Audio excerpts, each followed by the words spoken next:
gentlemen, please have your attention. And by the way, can somebody bring up the microphone? And here's my cell phone. Thanks.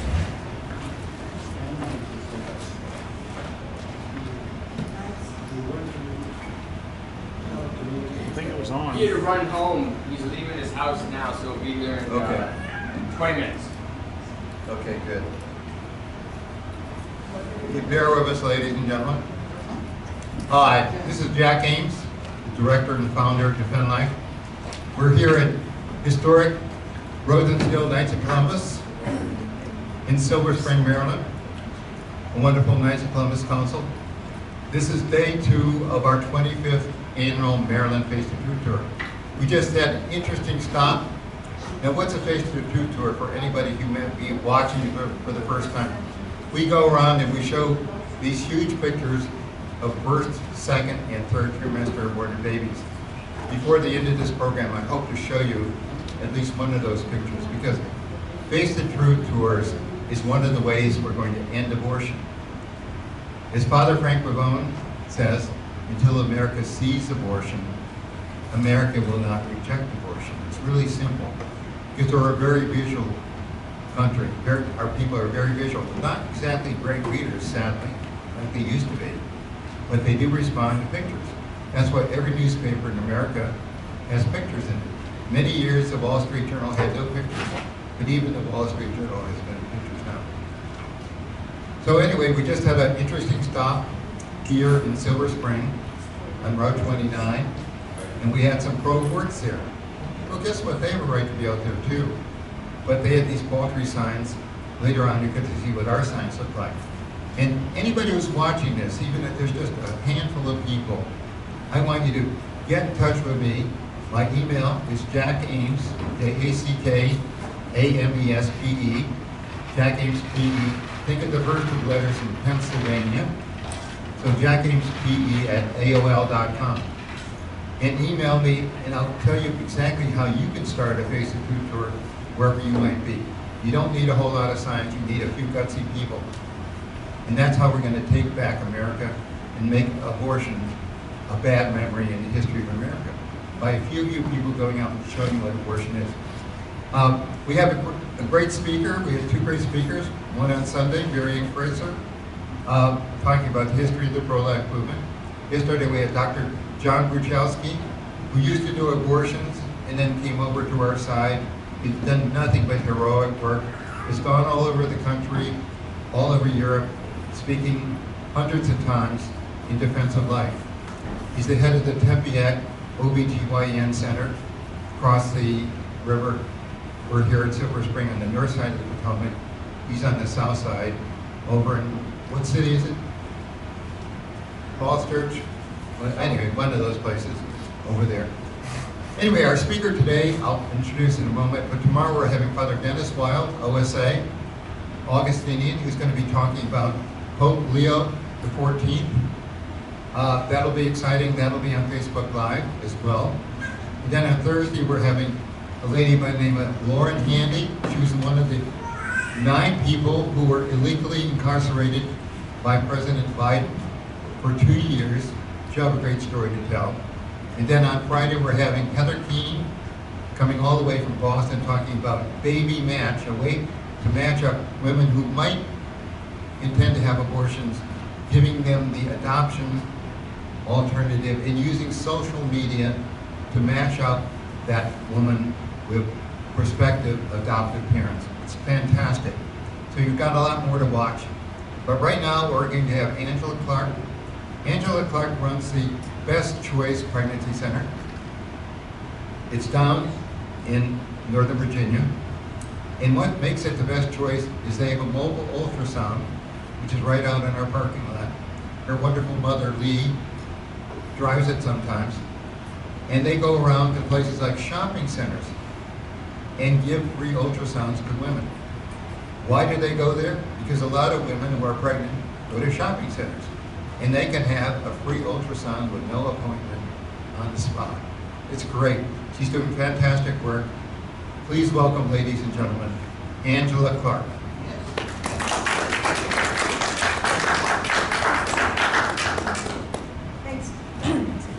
that introduction, Jack. So, is this the loudest it goes?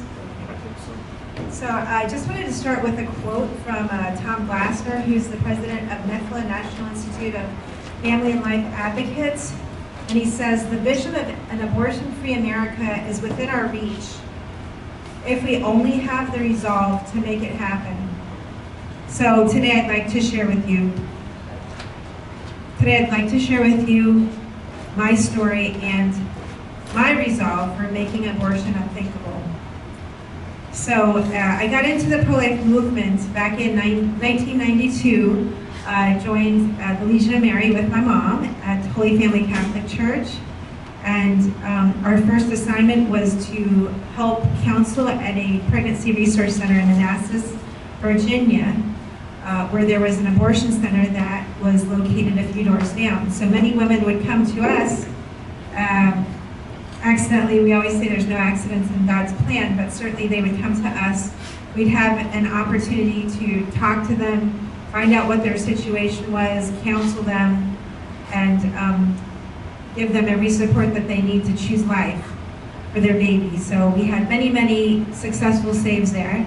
They were open for about 27 years, and we were so effective that the abortion center a few doors down decided to locate right next door. We could actually hear the suction machine. It was horrific. So we would turn up the Divine Mercy chaplet so they could hear us on the other side. So the way I got involved with starting a Best Choice Mobile Ultrasound is that there was an abortion center locating close to my alma mater, George Mason University. And my friend and I decided we would start a pregnancy center. So I called the diocese, and they had mentioned that, that yes, certainly, have you ever thought of a mobile medical clinic? And so I said, no, but I'm going to start seeing if this is a possibility for Northern Virginia. So I started calling people across the country that were doing mobile ultrasound. One person in particular was named Mark Hall out in Orlando, Florida. And he, veteran pro-lifer who's been doing ultrasounds for over 20 years. So he gave me some advice. I spoke to Chris Slattery in New York. If anyone knows Chris, he passed away, I want to say maybe a year or two ago. Great guy. He invited us up to New York to meet the Sisters for Life, as well as STOPP, Stop Planned Parenthood, which gives a lot of folks in the community that are pro-life tools to shut Planned Parenthoods down. As of now, I believe that Planned Parenthood has decreased their numbers by 40 or 50 abortion mills and counting. And an exciting prospect is going to be next weekend. This weekend. The Students for Life are having a event on the lawn of the Capitol. They are putting out 300,000 diapers on the lawn of the Capitol to represent the over 300,000 children that have died by abortion by the hands of Planned Parenthood. So we're calling for defunding of Planned Parenthood. They get $700 million of our hard-earned taxpayer money to do ultrasounds, basically to kill children and to hurt women. I always say that they never tell, as of now, according to Dr. Wachowski, most abortions are done chemically. So women are using the pills. This is about 70% of the time. So, and they have no idea of the consequences. Planned Parenthood doesn't tell them, you're going to be in a lot of pain. You might even bleed to death from the abortion pill. You might even pass your child and see your baby after you take the abortion pill. So all across the world, in people's homes, in their dorm rooms, in their bathrooms, they're having abortions. We don't know what the consequences in the future are because these are harmful chemicals. Mifepristone was not legalized in the United States for a long time after France legalized it. And that's because of the dangers of what it poses to women. So in any case, the work that we do is to offer women a hand of help, give them the supports, morally and emotional supports, as well as financial assistance, to be able to bring their baby into the world, even under difficult circumstances. One of the ways we do that is we offer free ultrasounds from our mobile unit. This is our 15th year, and in the past year, we've counseled 285 women, and we have given 240 ultrasounds, and we have saved 48 beautiful babies from what we know, who we know of. And certainly we are looking forward to the future. Just a few beautiful stories I wanted to share with you. One was a woman who was a professional basketball player and was working, after her career in basketball, was working in a gym. She was from Colorado, came out to Virginia, and she said that she had had a relationship with someone at the gym and got pregnant. And then he was totally in denial, didn't want to help her. She didn't know what to do. The folks at the gym, her coworkers, weren't very supportive of her pregnancy either. So we gave her a free ultrasound and told her we could help her a little bit financially. And so showed her the baby on ultrasound, and she was completely in love with her child just from that powerful image, you know, hearing the baby's heartbeat, seeing the baby, suck his thumb sometimes in the womb, jump around. And a lot of times that is the game changer for a woman choosing to have the baby versus abortion. So another beautiful story, I was sidewalk counseling at the Falls Church Abortion Center, and there was a lady ready to go in, and I was able to talk to her and found out that she was wanting an abortion because her last pregnancy was it was a high-risk pregnancy, and she was afraid if she was on bed rest, she wasn't going to be able to provide for her 2 children. She was a single mom. And so I told her, we can give you free ultrasound, we can figure out ways to help you financially. So she came on board, did the ultrasound, and we did a GoFundMe campaign for her. So instead of having to rely on her minimum wage job, she could actually take a breather and actually look for other jobs while we were helping her with rent. And so she had no insurance as well, and that was another factor of her thinking of that she wanted an abortion. So we connected her with Tepeyac Family Center. They were able to give her a cerclage, and this was totally free. Of course, Tepeyac Family Center runs off of many donations and working with the diocese to help women with no insurance get their prenatal care. So we're very, very grateful to Dr. Bachowski and his team for making that possible. And little Lily is now 11 years old. She's my godmother, I'm her godmother. And it was just such an amazing story. And you can also see her story on our website if you go to www.abestchoice.us. Another story, we were in the parking lot of the George Mason University Mall years ago, and there was a couple that came on board, and we counseled them. We did show them a graphic video of exactly what abortion is, and after a few minutes, the boyfriend put the lid down off of our disc player. So we counseled them, and then they left. Well, before they left, the boyfriend asked me, so where do I get an abortion? I said, we would never direct you to a place that was going to kill your child and hurt your girlfriend. So we lost them, or we thought we lost them. And then I get a call 2 days later that they're keeping the baby. And I said, well, what was it? What made your boyfriend change his mind? Because I don't think she wanted the abortion. And she said it was that movie you showed us. So images, as Jack had mentioned, are powerful. Whether it's a picture of a child that has been dismembered by abortion, or whether it's a film like Hard Truth that shows the truth about really how grisly the procedure is and what happens to children afterwards. I always tell men as fathers, You know, you have a duty to be the protector and provider of your women and children. Mothers, we have a duty. You know, children belong in our arms, not in an incinerator, which is where they end up after an abortion. And certainly, all of the challenges that you have in an unplanned pregnancy can be overcome. One of the biggest challenges I find that women have is telling their families that they're pregnant, an unplanned pregnancy.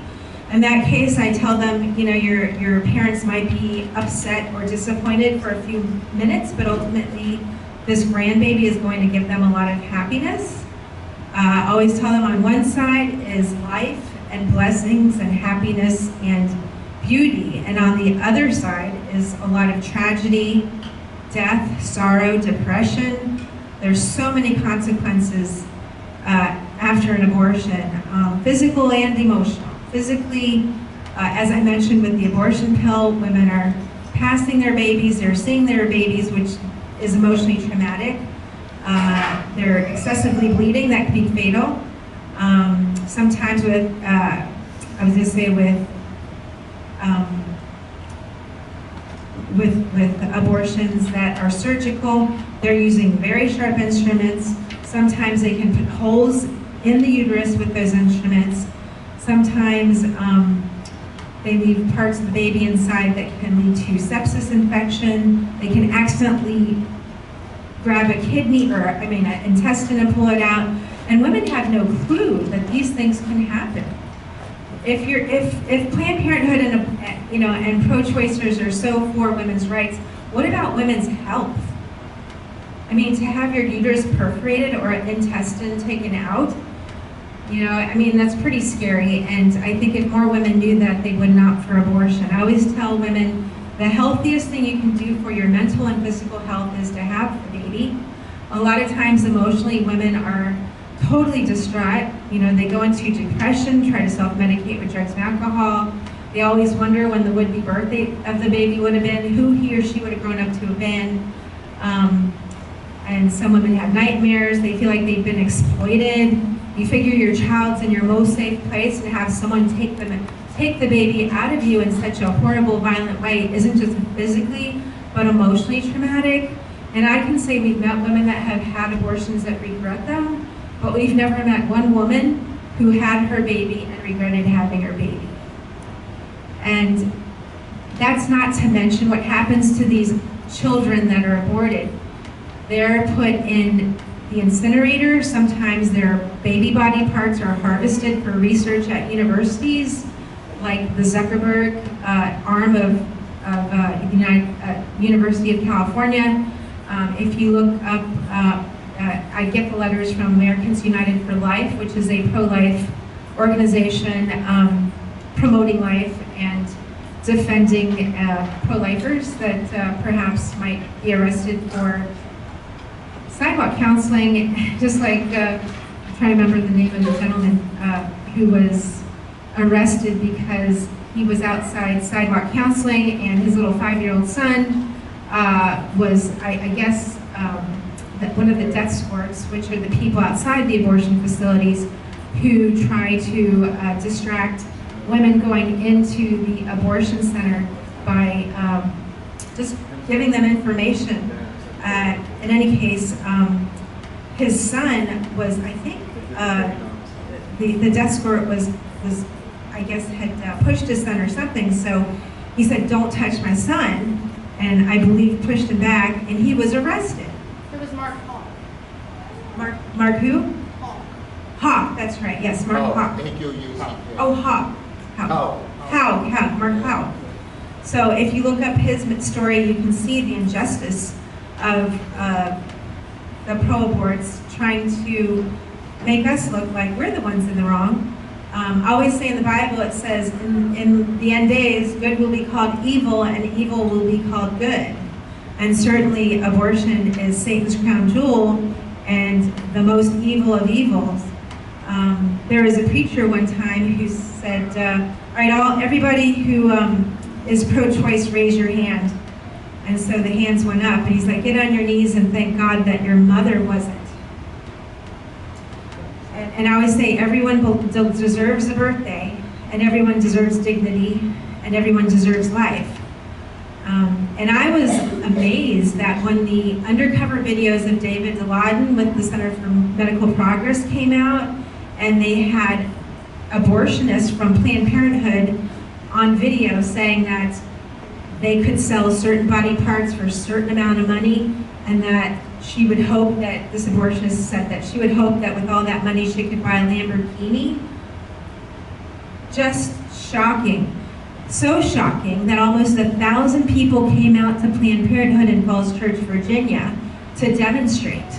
And after that demonstration, the management did not renew their lease the following year. So our voices do make a difference. And I always say too, politically we need to talk to our legislators and let them know that they need to fight, especially Republicans. There are some Democrats out there that are vote for life issues. But certainly there are Republicans in name who don't. So we need to hold them accountable. And certainly Planned Parenthood has a huge lobby in Washington. They actually have their own PAC, Political Action Committee, and they've given out $138 million to politicians' campaigns. Why? Well, I was reading a book by Cecil Richards, who's the former CEO of Planned Parenthood, and she was like, her mother was the first female governor in the US of Texas. And so she was very, very adept at organizing volunteers, recruiting college students to do demonstrations. And they would cover like all meals for them, meals, transportation, hotel, so they could go to Congress and talk to senators and congressional representatives about why America should have access to abortion. So on our side, we need to be more mobile, mobilize our forces to protect unborn children. And it's incredible to know that one of Planned Parenthood's biggest secrets is that they are the #1 provider of sex education in public schools. What does this mean to our children? Well, it means that at such a young age too, they get sexualized. And to the point where some children I've heard in kindergarten are afraid to go to the bathroom because when they come out, they're afraid they'll be a different gender. How is this possible? Our kindergartners, our children. So the other side is going after our children. And we need to be there to stop this. So hopefully this Saturday, our Congress and our President will have the opportunity to take that $700 million funding from Planned Parenthood and divert it to maternity homes, divert it to pregnancy resource centers, divert it to health care for women. What about daycare, vocational training? So they don't have to just be at a minimum wage job. They can go out and be able to provide for their families if they're single mothers, which many are. It's unfortunate that some fathers just are absent, or they tell women when they get pregnant, it's your decision, I'll support you either way, which really isn't support. We need our men to be there for us. But certainly, yes, Planned Parenthood has their tentacles everywhere. Even hormone therapy for persons that decide to change their gender. So Planned Parenthood is benefiting not just off abortion or sex education, but also hormone therapy for transgender individuals. And I think we should definitely be compassionate with transgender people, but in terms of doling out hormone therapy or hormone shots for, a teenager, where a teenager can't even vote at that age, much less have the decision to be, the opposite gender that he or she was not born with, without parental consent, no less. Which brings us to another point. So as Planned Parenthood has gotten into our public school system, they also are really making a lot of students feel uncomfortable that are not sexually active, because Planned Parenthood has these sex ed teachers that are going into the schools, doling out contraception like candy, telling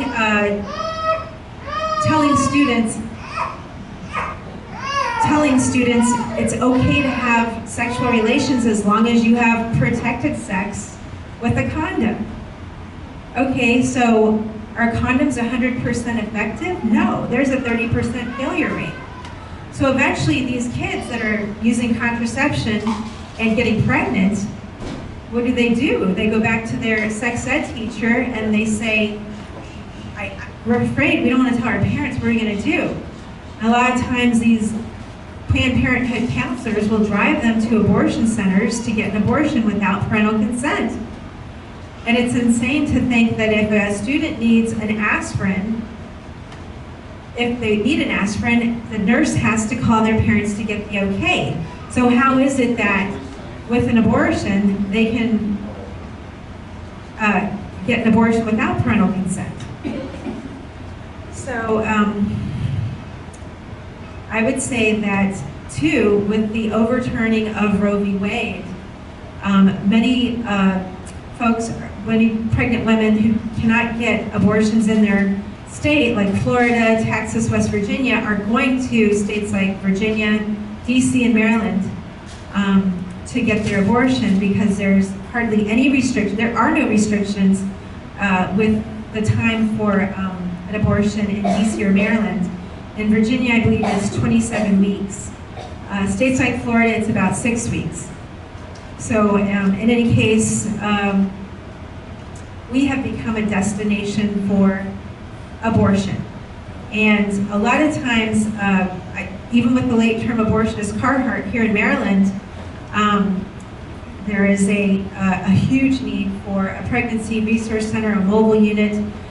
His practice, he passed away a couple years, I believe, ago, but he did have people in place, I believe, to keep that abortion center or that abortion mill continuing in operation.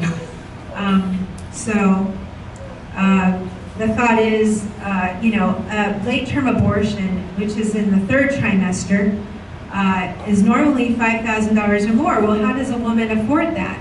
I found out that the abortion mill that does late-term abortions has 4 nonprofits that specifically fund for these abortions. They pay not only for the abortion, they pay for the hotel, the transportation, the meals, everything so a woman can have a late-term abortion. Most of the people that I've met that come on board our unit, when we tell them that in certain states abortion is legal through the whole 9 months of pregnancy, cannot believe it. I think the majority of Americans or people in the whole world have no idea that abortion is legal up until birth in certain states. This is infanticide. It's the epitome of evil. So we really need to figure out ways to change the culture by changing, of course, laws, but also to change the way women and men think about life, family, sex. I was going to say, unfortunately, in the school system, they're actually in Fairfax County, Virginia, is the Family Life Education Program. So we have some really amazing pro-lifers doing work in terms of exposing this Family Life Education Program. It has nothing to do with family, nothing to do with life. It's basically just giving our children false information, and it's not about marriage or relationships or children. It's more about having safe sex with a condom, and then just for recreation and pleasure versus family, versus marriage, versus commitment.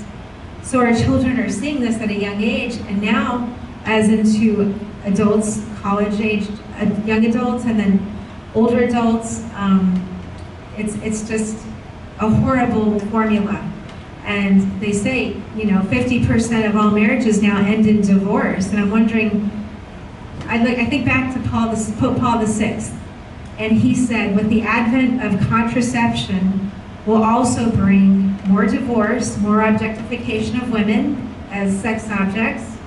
And we can see that in the porn industry now.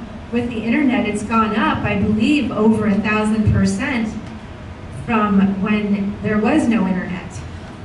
Sex trafficking has also gone up because of the internet. Abortions has gone up. And the divorce rate has gone up. Why? Because culturally, we're teaching our children it's okay not to want to get married. It's okay to have sex outside of marriage with no consequences. Is it really? Well, then why are there so many broken people out there? Why are so many women who have abortions needing Project Rachel if abortion or casual sex didn't have any consequences? A lot of women and men are suffering out there silently. And what I find intriguing is that 1,000 people, 1,000 amazing people came out to protest the selling of baby party parts in Falls Church, Virginia. However, what about the abortions themselves? Why aren't people demonstrating every weekend like that? If not for baby fetal parts, well, what about abortion itself? So we have to fight the good fight, and mobile ministry, if we could take our mobile unit across the country, we could eliminate abortion by many percentage points without overturning one law. Laws are very important, but changing our culture is even more important. And I always tell women, you know, I hear so many different stories about why they want an abortion. Sometimes it's to finish college, and I always tell them, you know, you can still pursue your educational and career goals even if you're pregnant or have children. And there's a lot of wonderful single mothers that are doing great things in the world and have great children. Going back to Planned Parenthood, you know, they're one of the largest nonprofits in the world. And like I said, they get $700 million of funding from the federal government. They get $300 million in funding, Title X money, to promote sex education, radical sex education in the public school system. So it's going to be revolutionary for us to take that pot of money and defund them and use all those funds for moms and babies. Back in 2021, there was a bill that was proposed in Congress called HR 5163, and it was going to help pregnant women with housing, with prenatal care, with vocational training, with daycare, everything. Why hasn't it passed yet? I asked Olivia Gons-Turner from Virginia Society for Human Life, and of course, we can see why. The other side has, I think they're threatened because if women have all those supports, financially, emotionally, they're going to choose life. So Planned Parenthood loses money if that happens. So it didn't pass. Well, why didn't the Republicans pass it? That's a good question. I don't know. So what I'm saying is, as a society, we need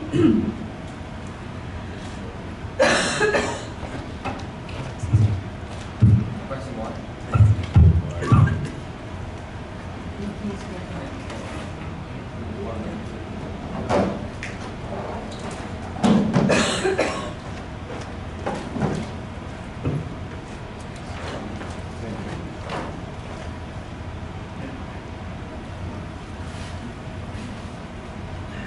Excuse me, thank you.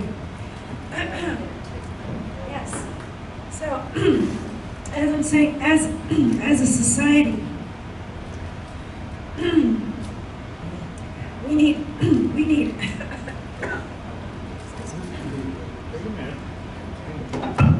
Take a deep breath. Oh, sure, thank you. That might help probably smooth things out for you.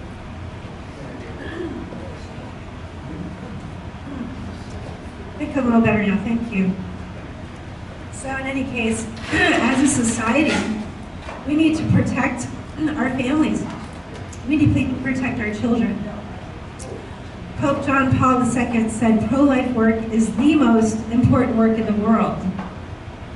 So if that is so, and it is so, we should be doing everything we can to help moms and babies. And one way that's possible, and the Knights of Columbus have cut on this idea, is to be able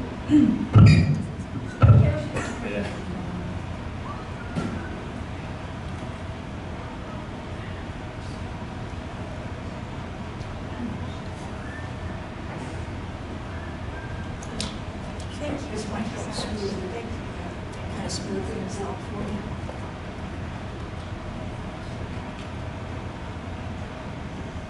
Do you need anything else over here?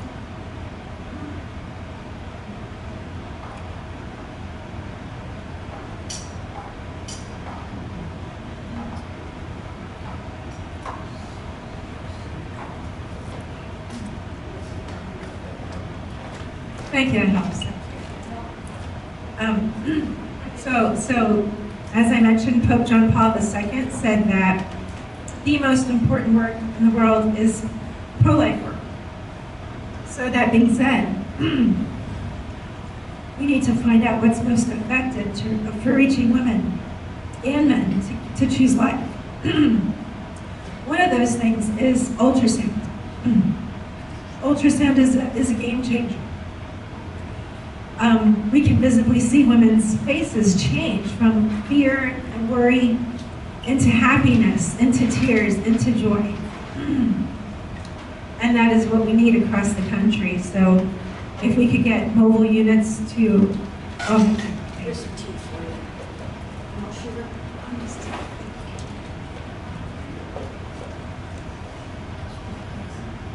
It's hot, so don't go with it.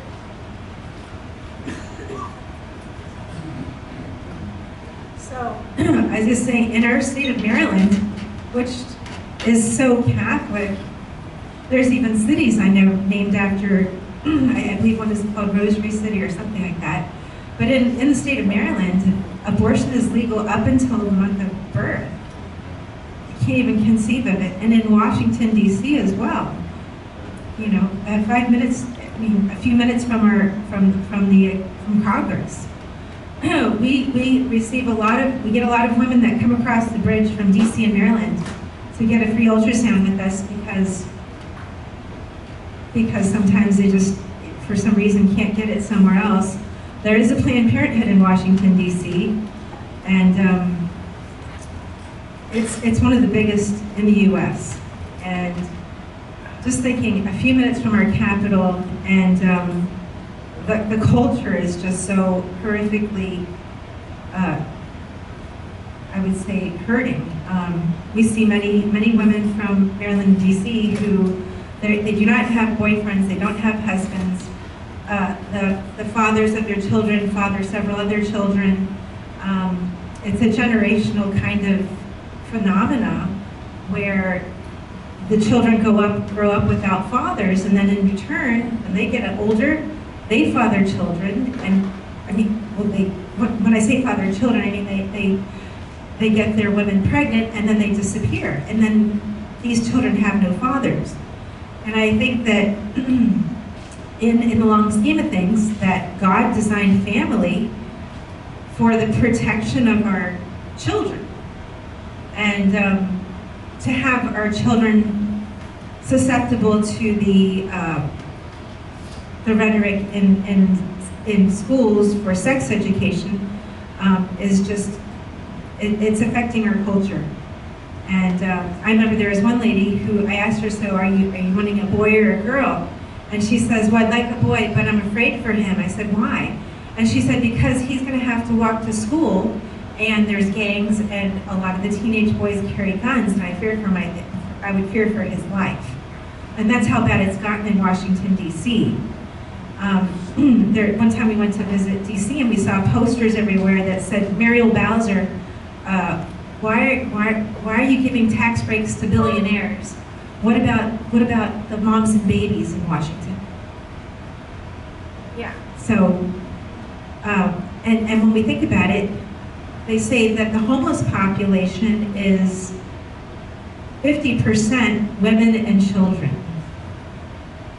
In the greatest country in the world, Women and children make up half of our homeless population. Now, there's an amazing ministry in Miami called National Women's Shelter Network. And they started out with a 15-bed apartment for women and children. And here it is, years later, now they have a 500-bed facility for women and children and pregnant women, which is amazing. Those are the kind of projects that we need. That's what we need when we defund Planned Parenthood.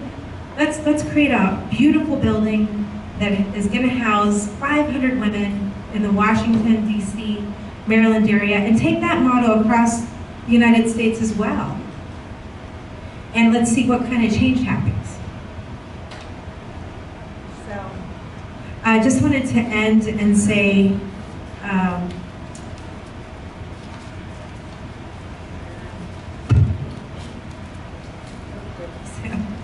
that I believe that pro-life work is the most important work in the world, and as such, we need more maternity homes, we need more pregnancy resource centers, we need more mobile units like ourselves to go across the country and promote life.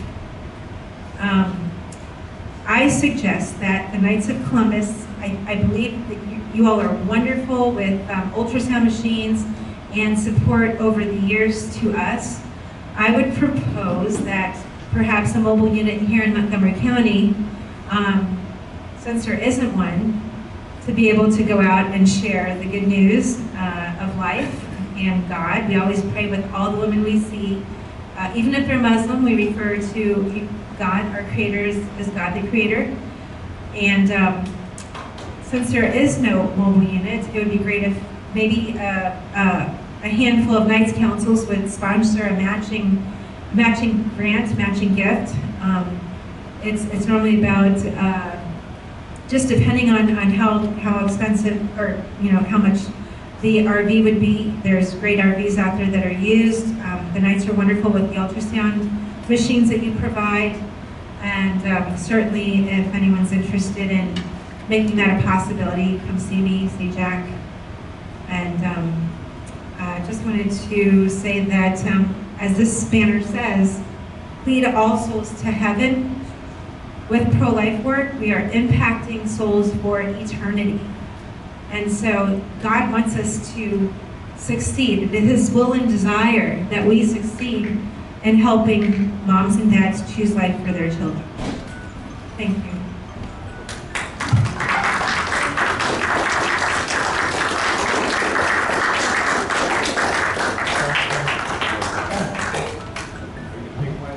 In 2020, I went to the March for Life in D.C. And they announced that the Knights of Columbus has donated over 1,000 ultrasound machines across the country. Yes. There's more now. Yes, and we are very blessed to receive the 2,000th machine from the Knights of Columbus. Yes. Oh, wow. So we're very grateful. It's genius. Yes. And I was telling Jack, it's genius. Whoever was the person who started the Knights of Columbus Ultrasound Initiative, they were genius, because that's a game changer in terms of helping moms really connect with their child. That's something Planned Parenthood knows. That's why they don't show the ultrasound images to the women that they're going to have abortions, because if they see the baby on screen, they're going to bond with the baby, and then they lose money from not doing the abortion. So they never let women look at their children on ultrasound. Let's take some more questions. My first question to you is, tell us about one of the things that I think you do is pretty unique, taking your ultrasound unit out to shopping centers. Tell us about that. And remember this too, after this is all over, we're going outside to see this wonderful mobile ultrasound, okay? Before we go up to Chevy Chase Circle. Yes, so we take our mobile unit to, as Jack said, shopping centers. So women, I believe, feel more comfortable, and certainly we're off the highway, so they can get to us really quickly. If they don't have transportation, we arrange for an Uber to come bring them to us and take them back. And I would have to say the majority of women we see, about 60%, are from DC and Maryland. And if they don't, and most of them are destitute, I would say many of them are, so we arrange for Ubers to have them get picked up and then bring them to us and then bring them back home. And shopping centers, I think, are the way to go. We've tried being on college campuses before, wasn't as effective. But certainly our websites, you know, we advertise in DC, Virginia, and Maryland, and 90% of women that find us online. So this is the wave of the future. A lot of them text me, email me. We're looking into going with HopeSync, which is a platform that has a 24/7 nurse chat. So if a woman's trying to figure out, she wants an ultrasound at 12 at night, the nurses can respond to her instead of me just seeing her message the next day. So let's say a woman who's pregnant is at a particular shopping center where your mobile unit is, and they said, yeah, what is that? And they find out it's a mobile ultrasound. Can they go in and have an appointment on the spot? Yes or no? Well, I was going to say, we normally take appointments by phone, text, and email. So that's the major ways that we communicate with the women that we see. I was going to say, we used to locate at close to abortion facilities in Alexandria, Falls Church, Manassas, but we're mostly in Woodbridge, Virginia these days. And like I said, many women find us online, and then we are able to make the appointment, some the same day. And certainly this is the wave of the future. Who else has a question? I wanted to mention something. There was one of the local pregnancy centers here actually had a mobile unit, a stork bus. The last time I was at their open house, I asked them what happened to it. They said it didn't seem to work out for their strategy to reach out to women, and they were either sold it or were in the process of doing that. Yes. Yes. I actually spoke to the lady that has that ultrasound, or that Save the Stork van. So unfortunately, they did, I don't think, I'm not sure what happened, but a few years ago, they sold the Save the Stork van to a lady in Pennsylvania, and she's trying to get it up and running, and I told her we would help her, so she's in Allentown. But certainly, yeah, there is no mobile medical clinic here in Maryland. So what would you say to someone how to make it work as a strategy, since they didn't, found it didn't? Sure, it's a lot of components that come together. There's a lady in Virginia Beach who I went down to see how she sidewalk counseled in Virginia Beach, and told her about our mobile unit here in Northern Virginia. So she spent the day with us in Northern Virginia on our mobile unit, and then went back to Virginia Beach and saw an RV on the side of the road. So she brought it to her board, they purchased the RV, and now they do free ultrasounds in Virginia Beach. So how are they doing? From what I know very well, they're still in operation. So, and it's probably been probably about 10 years. But certainly it's something we can replicate everywhere. But the point is, here's Montgomery County, one of the richest counties, most populated counties in America, and there's no mobile ultrasound. Boy, what a project for the Knights of Columbus to undertake. Because the money's here, we just need the volunteers to staff it. And there's got to be. If she can do it across the river in Northern Virginia, I challenge the Knights of Columbus consuls here in Montgomery and Prince George's County to do it here. Why not? With God, all things are possible. But we have to think big. And I think the Archdiocese of Washington would be a big source of funding, just like the Diocese of Arlington was a big source of your funding. Agree or disagree? Agree. Yes. How much did your van cost? So when we first started out back in 2011, I started getting connected with all the different pro-lifers, so Baptists for Life, Anglicans for Life, and found that there was, within a month, there was a RV available in Blacksburg that they donated to us. So we used that for 2 years, and then we did banquet, and we were able to raise $13,000 for our second used vehicle, and then that was on its last leg. So we did a campaign. It took us about 2 years for fundraising to get the current vehicle we have, which was during COVID, very difficult. But God willing, one of my advisory board members, found the unit that we wanted in Florida. So I went down to Florida, took a look at it, figured it would be perfect. So it's a 25-foot van, and we took the couch out and put an exam table, and that ran us about $148,000. But you can get a nice RV for about 60, even used. Yes. Yes, I asked you this earlier, that we had a person, we were out and there was a counter protest and the person said, well, I had an abortion because my health is in danger. If I had not done that, then I would not have been able to help the child that I have now. I mean, Yes. So certainly, I think of the example of Senator Santorum years ago.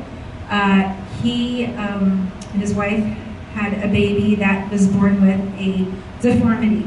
But instead of having an abortion and killing the child, you know, which is also traumatic, of course for the child, but also for the mother and the whole family involved, they decided to have the baby, and they were able to hold the baby for a few hours before the baby passed away. And that's more healing than having an abortion.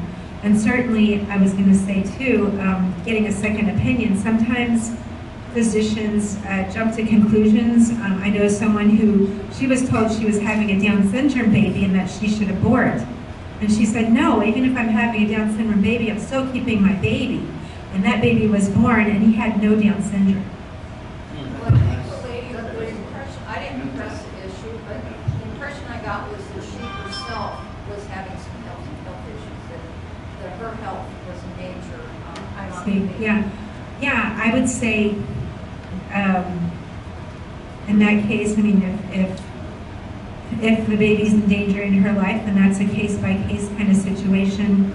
I would say definitely go to a pro-life doctor like Dr. Berchowski to get an opinion rather than just getting an opinion from one doctor. Well, your mother is actually the driver, right? No. Or you're the driver? Yeah, well. Explain the members of your ultrasound team. Sure, yes.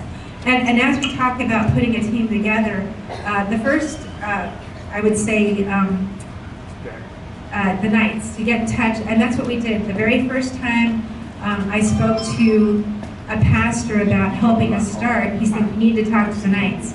So we spoke to the Knights, and they're very helpful. Our first driver was actually a Knight of Columbus because we had a 35-foot vehicle, and it was a bear to drive, especially in Arlington. So he would help drive. One time I messed my knee up, so my mother actually drove the RV for about a month until I healed up. Components, yes. So we have a medical director, Dr. Peter Azar, and he's wonderful. And we also have 2 ultrasound technicians that are amazing. One has about 8 years of experience, the other has about 20 years of experience. And we're not just looking for ultrasound technicians that can catch ectopic pregnancies or, definitely show the baby in the best way possible so the mother can connect with the baby on screen, but also to be compassionate with the women. That's one of the most important, is that the ultrasound techs are very compassionate with the women that we see.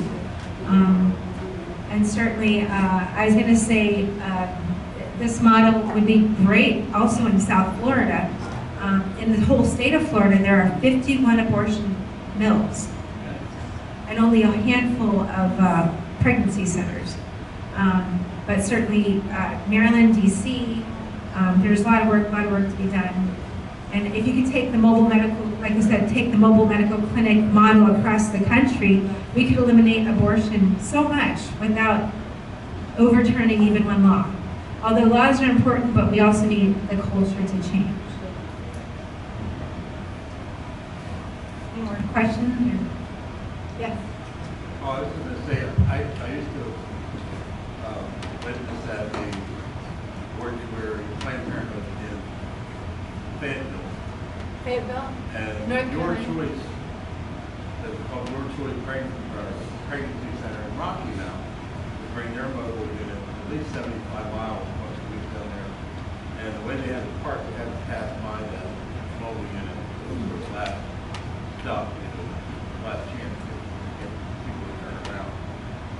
what I did there was, there were a lot of military guys during the war, friends of mine, and I would play taps as they were walking. Like trumpet as they were driving in, you couldn't stop it. So you would play taps Taps on my bugle. on your bugle while the folks were going to the abortion center. So, How about I that? figured, maybe the man would hear that, and he would hear that. He being military, yes. Yeah, and then, pretty much everybody knows. That's unique. I've never heard that before. I've actually heard of someone wearing the construction vest at the abortion center, and they would stop the women and men going in there in their cars and say, and then try to talk them into having the baby. Yes, so a lot of different unique ways. I also know someone out in Cocoa Beach, and they would do a drama skit. So they would go into an abortion clinic posing as a couple that were pregnant, and he would be trying to talk her out of the abortion, and they'd be in tears, and other girls in the room, yes, would take part, and he saved some babies that way. So a lot of different unique ways of helping to save children's lives.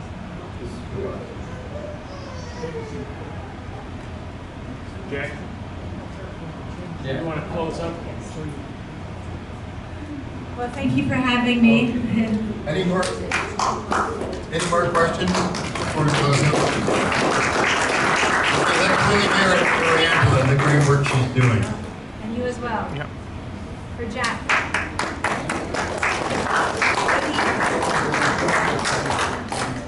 Okay, just a few closing comments. First of all, especially for you people out there in Facebook Live land, I want to challenge you to do Face the Truth tours. If you really want to end abortion, it's just to talk about ending it, or just like so many pro-lifers, oh yeah, I'm against abortion, but I don't want to get involved. You've got to get out of your comfort zone. What was John Paul's motto? Be not afraid. We have to get out of afraid of being afraid. Be fearless. Because we don't know how much longer we have, right? We don't know that we're going to be alive tomorrow. And at that moment of our death, we're going to be judged in a millisecond. Not only the things we did wrong, but the things we didn't do. The sins of omission. So I want to challenge everybody who's watching right now to get involved in doing Face the Truth tours. You can start with a few signs. You can go to an abortion mill. You can go to a public place. Any public place. There's all sorts of streets in America, right? Where there's lots of people, lots of cars, lots of trucks. Do it like we do it. Like here's one of our signs right here. Did you pick this up, Mark? I got it. So here it is. That's a third trimester baby girl who was born in 1987. She was aborted in 1987 in Houston, Texas. Now, how old would that girl be today? 38. Right. She probably would have been married, had a bunch of children, probably would have had a wonderful husband. But it never happened because she was killed in her mother's womb by some abortionist down in Texas. So we're literally killing the future of America. That's one of the reasons we have so much illegal immigration.